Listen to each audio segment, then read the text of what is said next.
Welcome back to the Draw Club podcast with me, Zane Scotland.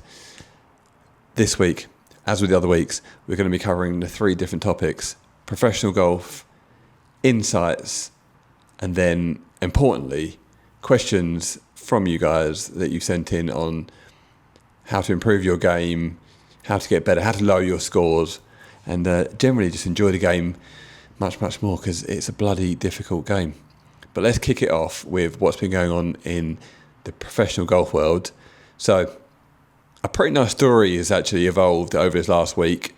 At the Players' Championship, Matt Fitzpatrick fell agonisingly short and got beat by Cam Young. So he had a runner-up place finish at the Players' Championship, a title that he would have loved to get his hands on. I mean, that is one of the ones. You got your majors, but then there are other venues or other championships which have a lot of prestige, a lot of tradition, and the Players is one of those. I know the PGA Tour have kind of banded it around as a fifth major. You know, they don't have actually any ownership of any of the majors, so the PGA Tour are obviously, trying to boost up their own product. And I think if you did speak to the Players, this is not hot off the press. The Players love the tournament and they do feel like it's a major. It's got a fantastic field. All the big players were there. All the big players, barring the live players. But yeah, that is the big one. The golf course is a real test. But you know what? Interestingly enough, I actually walked a few holes with Brooks Koepka in the last round, and yeah, like his game looks sharp. He had the swagger back. We will get to a Masters special, but I think he could be your man for the Masters. But yeah, moving on from that, we know that Cam Young won it, and Matt Fitzpatrick bogeyed the last hole, which was super painful, obviously. But you know what? He stayed in Florida. He head down the road to Innsbruck, which is another very, very tough golf course. And instead of bogeying the last to finish runner-up this time, he birdies the last to win. I mean, 7 days apart, that is literally golf, isn't it? He would have been gutted to have finished second. Yeah, he would have had a nice check from the Players' Championship, don't get me wrong, but someone like Fitzy, he wants to win. He's building his legacy. He's won US Amateurs, he's won the US Open. He wants to win on the PGA Tour. He's got DP World Tour events under his belt. He wants to keep adding to them, and that was his third title.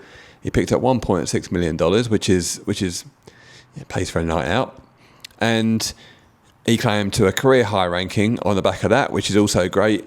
Got over that heartbreak, and that leads him nicely into the majors. And we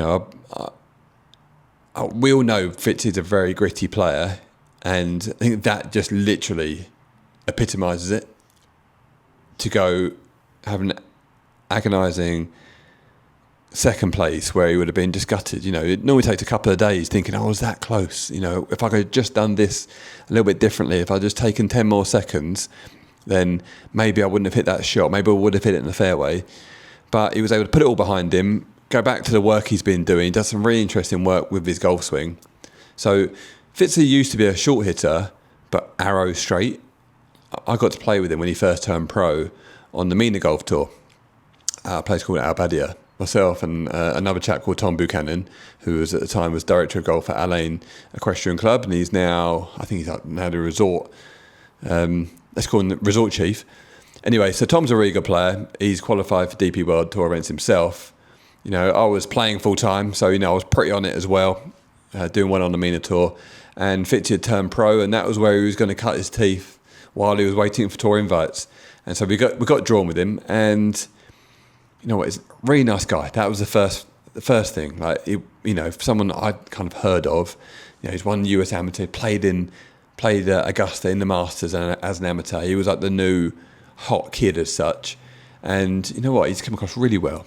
Super down to earth guy. I mean, that comes through from all of his stuff. If you follow him on socials, if there's something else going on, we'll get to in a second, with his family. And yeah, that was the first part. The second part was he just took out driver everywhere.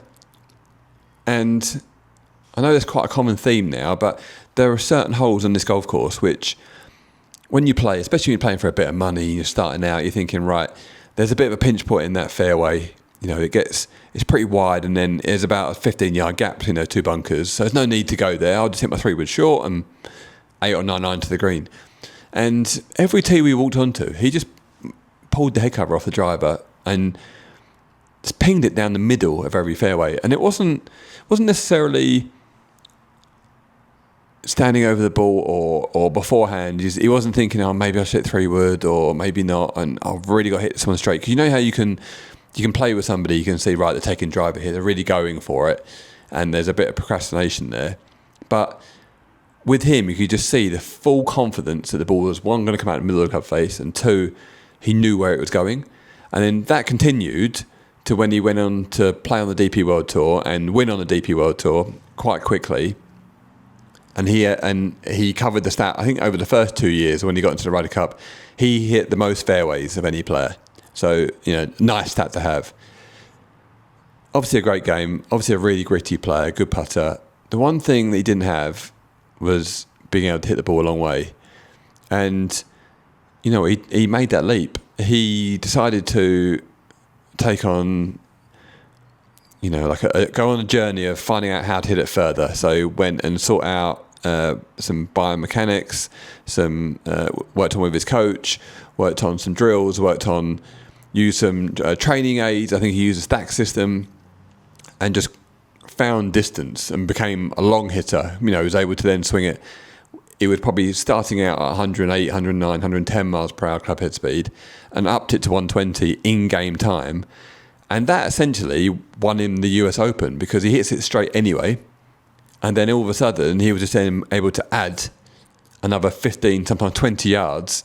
And you give a player like that 10, 15, 20 more yards, and they can really get it done. And he's kept that. And yeah, we know he had a slow start to his record in Ryder Cups, and then that's now built momentum, became Rory's partner. He's been a really good Ryder Cup player, a major champion, and now he's a 3-time PGA Tour winner. So definitely someone to look out for on the more majors coming this year. Now, that's great. We all know about Matt Fitzpatrick. Not everybody knows about Alex Fitzpatrick. So Alex Fitzpatrick, was on the bag for Matt when Matt won the US Open. So Matt won the US Open, I think, at 17 or 18 years old. And he had his little brother on the bag. And I remember actually watching it. It was it was a fantastic watch. And it was just really funny to see Matt, who's already babyface, already looks really young, had his even younger brother, 14 or 15-year-old, on the bag. And they were there, US Amateur, getting it done and getting themselves into Augusta. And fantastic. What a nice family story that is. And Matt went on to do what he did. Now, Alex, in his own right, has become a really good golfer. The first time I got to meet Alex was at Pebble Beach at the US Amateur. I was coaching Todd Clements, and Alex Fitzpatrick was there. He was one of the best players for England. He'd gone to college in the States. That's where he decided he was going to cut his teeth as an amateur mainly, and had turned himself into a really good player. He then turned pro, got himself into a couple of PGA Tour events. He played in the pairs event with Matt.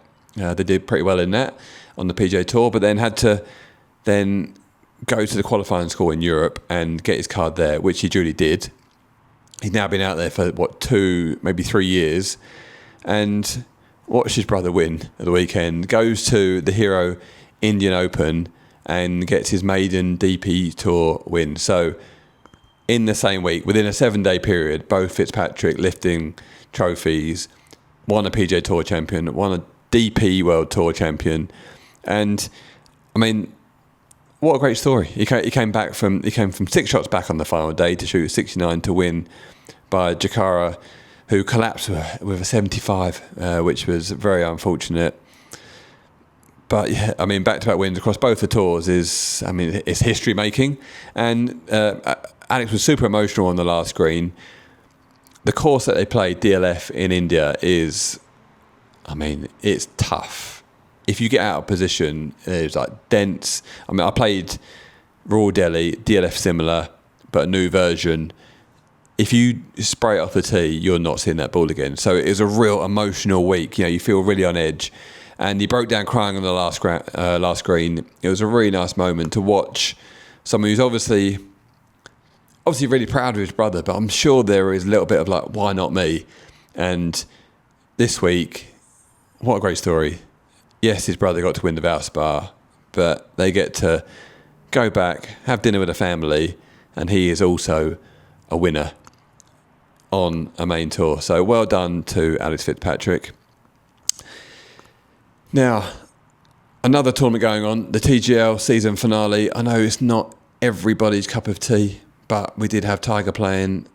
LA Golf Club are the 2026 TGL SoFi Cup champions. That's quite a mouthful, isn't it? Morikawa, Rhodes, Fleetwood and Tagala swept Jupiter Links, Tiger's team, 2-0 in the finals.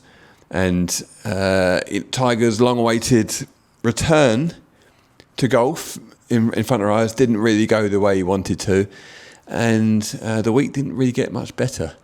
I'm pretty sure if you're into golf at all, you'll know, you follow Tiger Woods' story pretty closely. We're all sitting around thinking, is he going to play the Masters? Is he not going to play the Masters? Now, that's a funny one because, I mean, do we really want to see Tiger?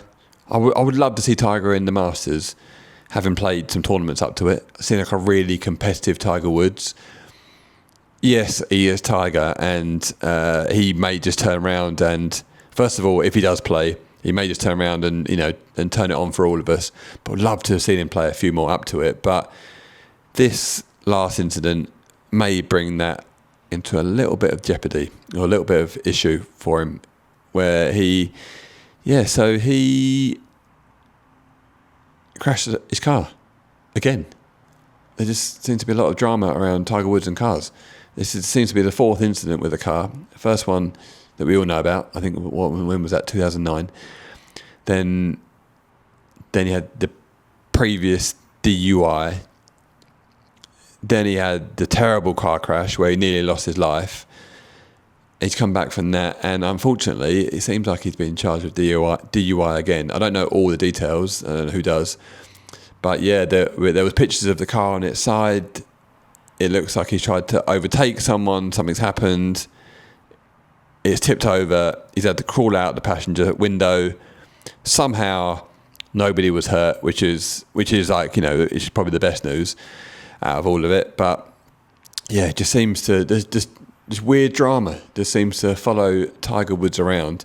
There were some funny images of him standing onto the side of the road, kind of arms crossed, and then I have actually seen reports that he was back practicing at Medalist the next morning, which, if that is true, that has to be an indication that he's trying to get ready for the Masters, because he's had some big drama, probably a bunch of stuff he has to deal with, and he's getting up early to go and hit balls, and you will only really do that if you had something coming up. So yeah, hopefully nothing bad comes of it. There's obviously something not great going on there for that to be the case.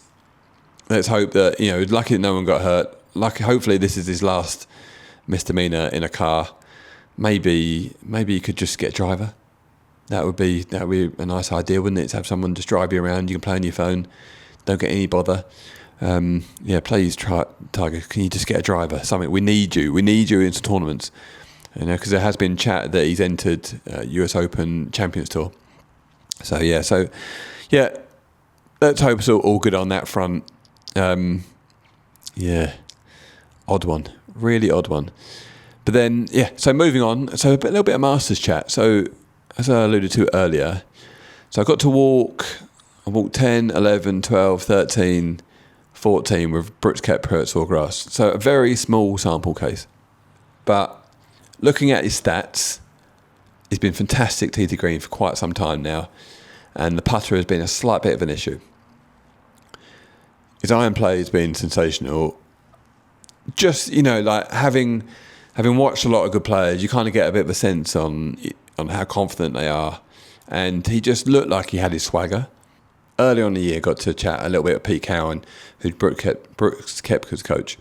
And he was very adamant that Brooks was hitting the ball great.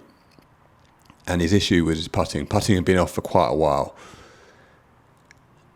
And that pretty much has rung true. Since then, as I understand it, Brooks has been the best iron player on the PGA Tour since he's come back. I don't think he had a bit of a dodgy week, maybe at Valspar, this week at Houston. But his ball striking's been on point. I followed him for a few holes at Sawgrass in the back nine, and it looked that way. He just looked confident. He had that swagger. You could see where he was trying to hit it, and he was hitting his windows, hitting his gaps, hitting his points. And I just came away from just following him for about an hour and just thought he looks really on it. And so my sneaky pick, not that he's not that Brooks Koepka sneaky, is he, for a major championship, but it's hard to pick people, but having seen him up close, having looked at his stats, I think he'll be right there for the Masters. He's done well in it before. Be a nice story. He's been competitive for a little while now on the PGA Tour, and if you can just figure out that putting, which is probably one of the easiest things to figure out. If you're driving it badly, it can be really difficult to fix. So many moving parts, so much confidence, and there's so much technique and equipment and ball that go into it. Whereas if you've got an issue with a putter, the technique's easier to fix. The equipment's not as much of an issue, and then if you can knock in a couple of putts, then your confidence will come back. Because let's face it, he's hole putts when he's had to in the past, so he knows how to do it. It just needs that little bit of confidence, like most people do, really, like we all do. So he would definitely be. He's going to be my pick, unless anything changes over the next week or so. I don't think so, but yeah, I'll be interested to know. Actually, I'll do a post on Instagram on who everyone's picks are this year. Scotty Scheffler not been on great form to his own standards. Been in very good form, but not to his own standards. That's dipped off a little bit. Rory, kind of similar, but we all know Rory, he can turn it on tomorrow. Tommy, again, not won a major yet. Could this be the one that gets it done? I mean, the heart wants Tommy to win pretty much every time he pegs it up, right? But yeah, let's see on that. For the moment, I'm going to stick with Brooks Koepka. So yeah, that's my pick. Now, what else has been happening? So I've been working a little bit on my own game. I played a Pro-Am at Sawgrass the week following the Player Championship, which was really good fun. I want to get back to playing a little bit more where I can this year. And it was weird, like I've been working on my game and actually felt like I've been swinging it really well. And I actually been moving a bit differently. I've been working mainly on my early extension because I hit the ball a little bit out the heel, and also I have back pain.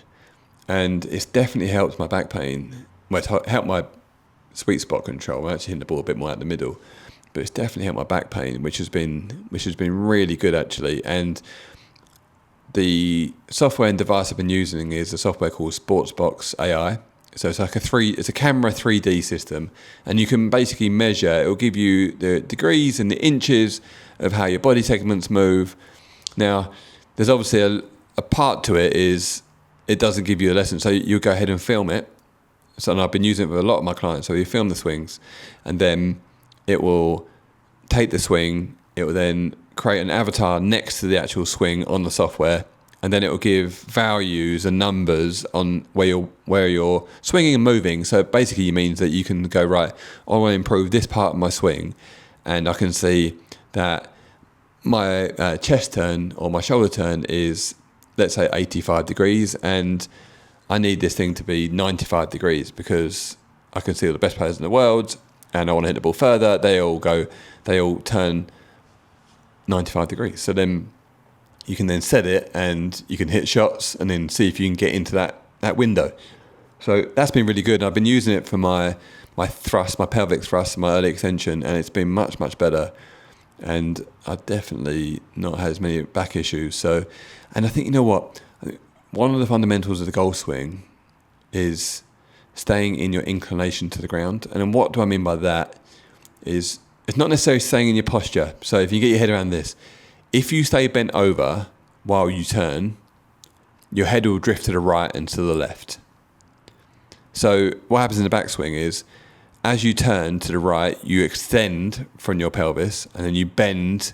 You have a bit of left side bend, which gets your shoulders back on the right plane.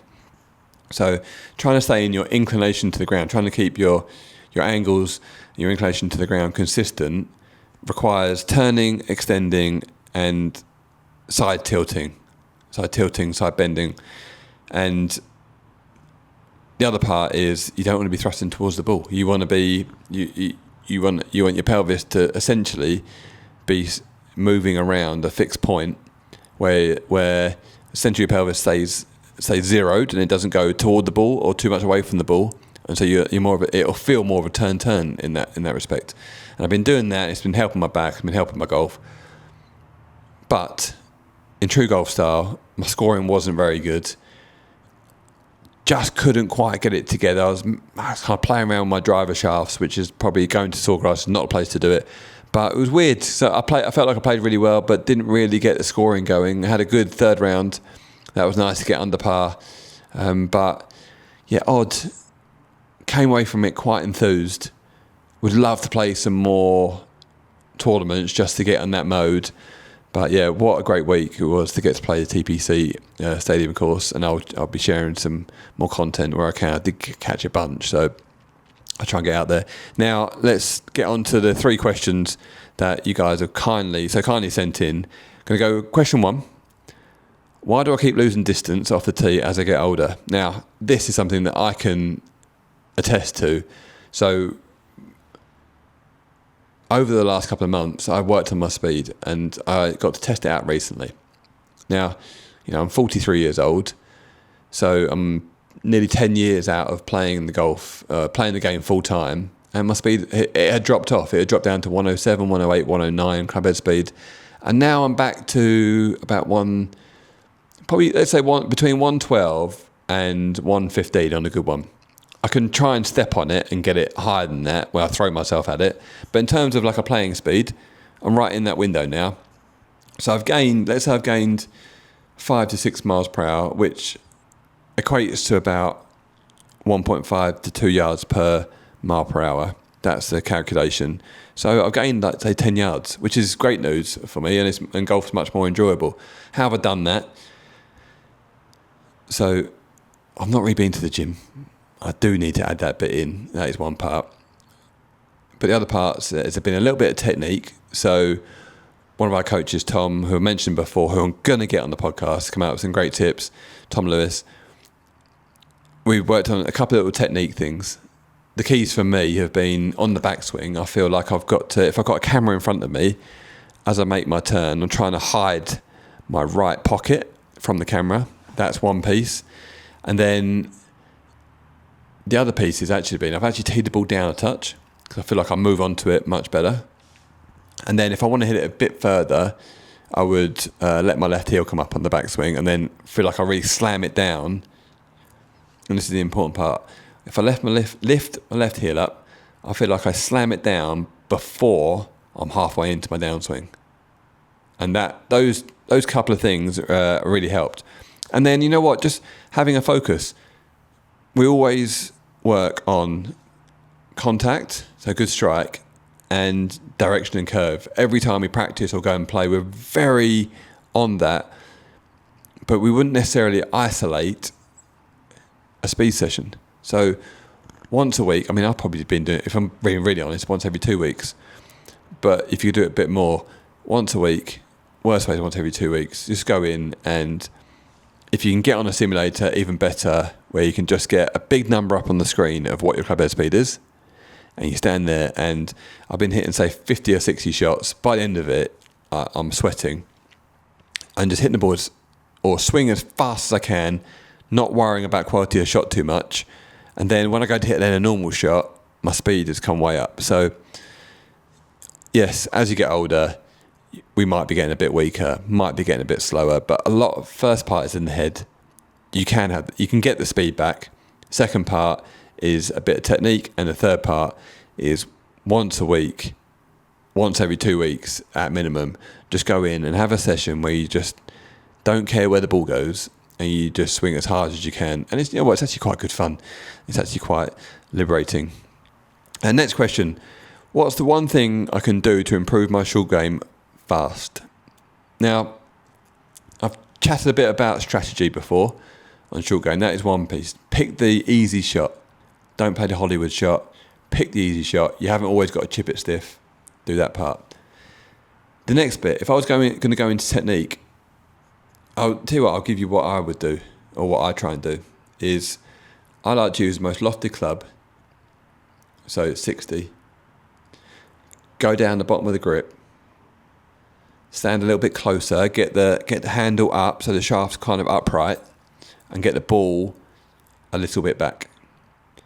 And then from there, the main part from there is don't lower yourself, let yourself drop to the ground. As the club's coming down, you want the club head to be going down, but you want your body, your head, your chest, all keeping their height. So one little feel for you would be, as you play your shot, it's as if you've got like a sword coming out of the ground into your sternum. And as you go back and through, you don't want to be lowering yourself onto the sword. So don't fall on your sword. So have that there. Keep your height, keep your chest up, and that'll keep the club up and out of the ground. So even as the club is dropping, it's not going to bury underneath the ground too much, and that'll get you strike. And so that's probably the first thing to get your contact with your chipping. Then everything else goes from there. So yeah, give that a little try. Closer, grip down, stand the shaft up, don't fall on your sword. That's my little quip for that. And then third question, how do I stop scores falling apart on the back nine? This one happens lots. Part of it is pressure, yes. Part of it is trying a bit too hard. But sometimes it is hydration and nutrition. How much water are you drinking? On the tour, when I played, or if I watch golf now, follow the players, or when I played, or watching other players, they drink so much water as you go around. Keeping that hydration is absolutely key. If you can also add some stuff in there, so some hydration tablets. I've not got one to name, so no sponsor, no promo there. But if you can do that, it's so important, because if you get dehydrated, you make bad decisions. The bad decisions then move to a poor shot. Because you're dehydrated, you're a bit ratty, so then it just compounds and compounds and compounds. So get some food in you. I would say try and eat on the front nine. Eat before you get hungry. So have a good breakfast or lunch or whatever it is before you play. Try and eat around the 6th or 7th hole, and then try and eat in the middle of the back nine. If you can sneak in a little bacon sandwich halfway around, brilliant. But just make sure on top of that you hydrate. That is probably the easiest thing to do to improve your scores in the back nine, is to do that. Anyway, the Masters is drawing closer. There is golf to be played this week. Thank you very, very much for listening. Please follow, like, subscribe on all the spots if you've enjoyed this podcast. If you haven't, there's some other good ones out there. I won't be offended. But yes, I hope everyone has a good week, and yes, play well.